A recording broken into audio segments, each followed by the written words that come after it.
Hello and welcome to our demonstration featuring the Two Red Robins Blooms Entwined collection. Now I wanted to start at just a little hint of what this collection is going to be bringing you. Beautiful florals here, lots of detailing, lots of beautifulness as well, lots of ways of using this. So here we have a wreath mounted in one of our three-dimensional frames, and a little bit of a Craftmaster cardstock just tying in those colours. But again, look, you can create wreaths, but you can also create little corner embellishments. You can create bouquets on the fronts of your cards. This is going to be such a useful die set in your collection because you've got the ability to cut so many flowers and so much leaves and foliage in a one-pass cut as well. Lots of lovely colourways, and for this demonstration what I wanted to show you is utilising a wreath design but on the front of a card as well, so transferring from a home decor piece over to a card piece as well.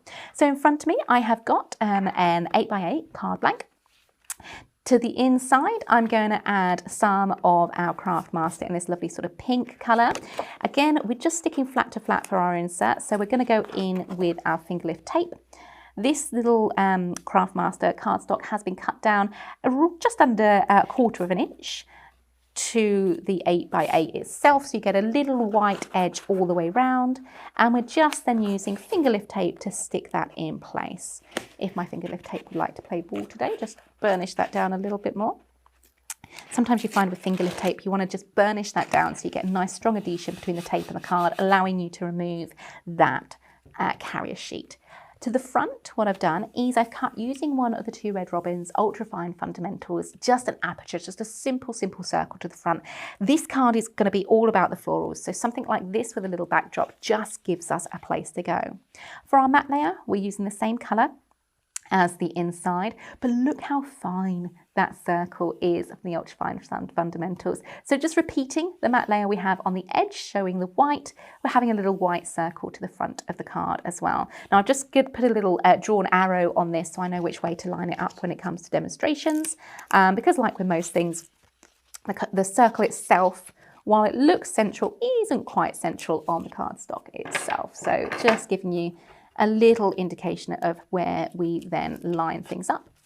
I'm taking the carrier sheet of the finger lift tape and just taking a section and folding it over the edge. And you see each time I'm doing so, I'm just using the end of my tweezers just to burnish that tape down to make it a little bit more easy to handle. Looking for my arrow so I know which way I'm lining this up. And then just lining everything up, making sure where sort of all the emphasis is on the card is going to be that wonderful circle, making sure that area there has the same breadth all the way round, and then just pulling those tabs to place our cardstock and just taking an eraser just to rub our little arrow away. And that's given us a really simple little aperture card where the backdrop is just going to be hidden, and then we can focus on the beautiful florals. Having an aperture like this gives us somewhere to go. It gives us a guide to create our wreath. So what I've done is gone ahead and selected a few of the florals. I'm using the nice sort of corally pink colour, matching in with the backdrop of the cardstock here. And as I always say, cut more than what you're going to need, cut lots and lots and lots, shape them all, use the end of a pokey tool, use a ball tool, just to give those little flowers a little bit of life. I'm not going to do a full wreath. I'm going to do just a part of it, and then you can always repeat that at home to create a full circle all the way around, but it gives you a guide. So we're starting with a starting point, and we're just going to go from there. I'm not going to be too precious about where I'm placing things. I'm going to give myself a little bit of a guide, just like so, but we can then just go in and place. And because all of these beautiful flowers work so well tonally together, it just then easily creates a bouquet. I'm not really thinking about placement. I'm just going in and adding like so. So we're going to go in with the flowers first. Once we're happy with how this looks, I'm going to stick, and I'm going to concentrate the bouquet to one side of the aperture. As I said, if you wanted to, you could extend this all the way around. The only point that we have to be careful of is we don't get glue over the inside of the aperture here. So whenever you stick, whenever you're thinking about placement, just think of which areas would be glued and which areas would be then stuck to the card. So concentrate your glue on there. Anywhere where we've shaped a floral, we're going to use a little bit of our pin flare glue gel just to keep that lift, just to keep that dimension as well.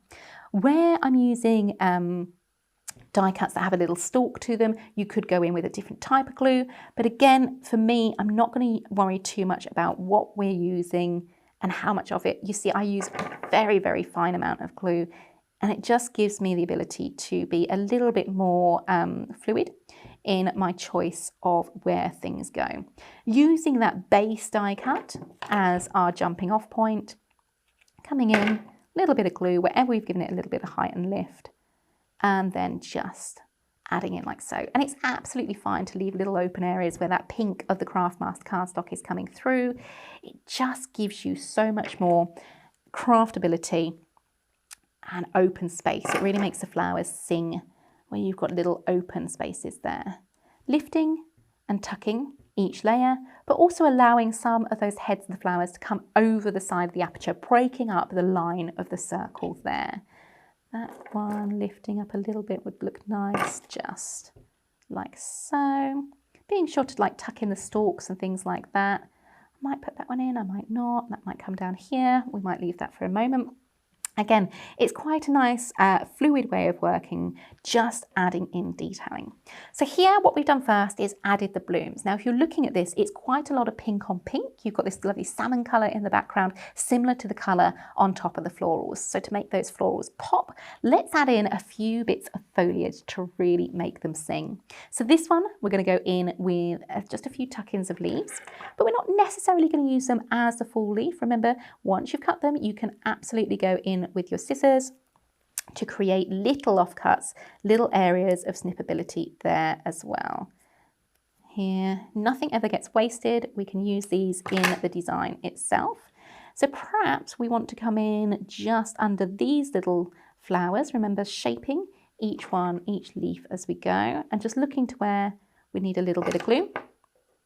Lifting our florals and being careful to tuck that in just behind, like so. And you see now, even just by adding that one piece, you're breaking up that colour. You're adding in detail, so you've got a point of difference between the layers of colour there as well. A little bit of glue on this one. Perhaps we want some of this colour coming through like so. Remember, we're working up and around the design. And maybe we then use this little bit we cut away just in the rest of the design. But anywhere where you've cut away, just tuck those areas beneath the little petals and things like that. And of course we can come in and add more leaves and what have you, just to then even this up. Let's go in with a few of the little finer ones as well. And again, anywhere where we trim down, anywhere that will be seen, just come in with your scissors and take away elements. So you've got a nice neat little finish like so. Makes more sense as well. It might be that we want some leaves coming through here maybe. These are nice sort of light leaf designs. They're not going to detract from the overall feel of your card. Oops, a little bit of pin flare to the back of this one. Just the tiniest amount so we can lift and then tuck that over like so. We've got a little bit of a straight edge on those leaves, so let's just twist and turn those and hide those beneath. You see how you're just adding in that detailing. Now we're going to stop, have a little look, think, right, what else do we need? We need a little bit up here just to break the same colour balance across. And I do feel like we could do with coming around this bottom of the circle here too. And actually we could do that with one of the leaves and a couple of the florals too, just to even off. You've got a nice kind of tapering coming up one side. It would be nice to have that coming around the other. So let's commit to that. Let's go in with that. That little leaf itself is then sticking into the glue gel underneath that little flower. But maybe we want to include just a few more florals to the front to give you a little bit of height as well. Take that same flower, shape it, anything that's going to be in the foreground of your design, layer it up, give it a little bit more prominence by adding extra die cuts on top, giving you more of a lift. And that's then drawing this around a little bit more. We still need something to the top. Let's think, let's look to my stash of bits and bobs. I think a few little die cuts of this kind of leaf is pretty. Anywhere where we're placing one, do think about then mirroring that elsewhere in your design. Just the design has a little bit of flow to it as well. Those little leaves tucking around. So we want to come down, we've got the colour repeated, that's not too bad, but we've got a little space here that could do with a little something in. Let's just round that leaf off and trim that away. And that could sit quite nicely in there. So again, just take a step back from your design occasionally. Think to what is working. Does this flow? Does this all work together? And these kind of tips and tricks are quite often what we go through in detail on our workshops that we have here, in-person workshops for the Academy too. Now there's just one more little layer I want to include. It's looking lovely, but I feel like I want to taper this little side just a little bit more. And we do have these berries. These berries are a lot of fun. Let's see what colours we've still got left to work with. Some blue ones. Let's go with blue. I think that makes a nice contrast and works well with the leaves. So you've got large size ones, but I only want a few little detailed ones. So let's just see if this is going to layer up. That works really well there. So what we're doing here, again, is breaking up that colour space of the pink, just then layering that over. Again, each die cut I'm placing down has already been shaped. It's already been given a little bit of detail, tucking that stalk behind one of the flower heads, and then just gluing the berries in place. Repeating that design somewhere else, I feel that would be appropriate, bringing this little die cut down. So let's trim it. And again, a little bit of glue just to come in and tuck over those leaves. You're kind of telling a little story here. You've got the detailing going on and through. Now it might be that we finish with one little cutaway berry. That might be quite a nice idea just to finish that little edge there. I'm looking at my die cuts and thinking what else might be included. No, I think a little berry would do. So let's just come in there and have that behind. So I'm taking just the tip, so it's tapering down to a little point, lifting that little carnation there, and then just tucking that through, and that works really nicely. Now it could be that you want to carry on, it could be that you want to add even more. It really is up to you. Having that amount of die cut in one plate, in one pass for all of those blooms and all of those leaves is lovely. Perhaps a little sentiment on the other side, perhaps even if you wanted to, a tiny little mini collection, a little detailing perhaps over the other side, just to draw in the same sort of feel of the rest of the card, just to balance. You could absolutely go with that just to finish like so. I think that works quite nicely. Or of course you could add a little verse, you could add a little sentiment, you could even add a photo. This could be a beautiful photo frame. Really lovely detailing, and of course you could go all out as we've seen on the boards. Let me just show you this one. How about going to town and really building up your wreath design as well? Really, really stunning. As I say, it's up to you.